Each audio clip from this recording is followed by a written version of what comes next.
কয় টাকা কেজি? 20 টাকা কেজি। 20 টাকা। দে মাপেন দেখি। মিষ্টি রুবি নালা মিষ্টিও মিষ্টি না হলে ফিরাই দিয়ে যাম। 85 টাকা 80 টাকা। কয় টাকা? 80। 85 টাকা।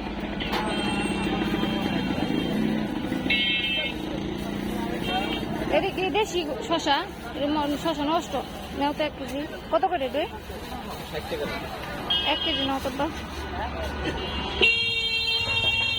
আরে বড়টা নিও না, ছোটটা নাও। বড়টা তো হাইব্রিড মনে হয়। বড়টি ভালো। 1 কেজি নিয়ে 1 কেজি।